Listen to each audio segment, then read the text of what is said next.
એક ગરીબ સ્ત્રી સંત પાસે ગઈ અને સંતને જઈને કહે કે મને કોઈ એવો મંત્ર આપો કે જેથી કરીને મારા બાળકો રાત્રે ભૂખ્યા ના સૂવે.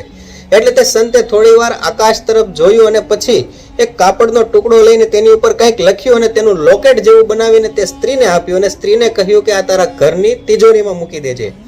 સ્ત્રી આ લોકેટ લઈને ત્યાંથી ચાલી જાય છે અને પોતાના ઘરની તિજોરીમાં આ લોકેટ રાખી દે છે. બીજે દિવસે સવારે એક થેલી ભરીને પૈસા તેના ઘરના આંગણામાં રાખેલા મળે છે અને તેની ઉપર લખ્યું હોય છે કે આ પૈસાથી કોઈ સારો એવો ધંધો કરજો. એટલે આ સ્ત્રીનો પતિ ત્યાં જે બજાર હોય છે તેમાં એક દુકાન ભાડે રાખે છે ને સીવણ કામ શરૂ કરે છે.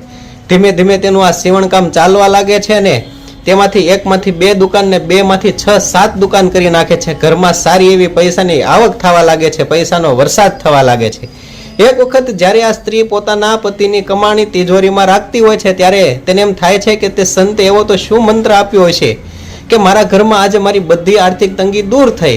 હું આજે એ મંત્ર વાંચી તો જોઉં કે મંત્ર છે શું. એટલે તે સ્ત્રીએ તે લોકેટ ખોલ્યું અને તેની કાપડ ઉપર જે લખ્યું હતું તે તેણે વાંચ્યું અને તે કાપડ ઉપર લખ્યું હતું કે જ્યારે તમારા ઘરની આર્થિક તંગી દૂર થાય ત્યારે બધા પૈસા તિજોરીમાં રાખવાના બદલે એમાંથી અમુક પૈસા થેલી ભરીને એ જગ્યાએ રાખજો કે જે ઘરના આંગણામાંથી રાત્રે ભૂખ્યા બાળકોનો રડવાનો અવાજ આવતો હોય.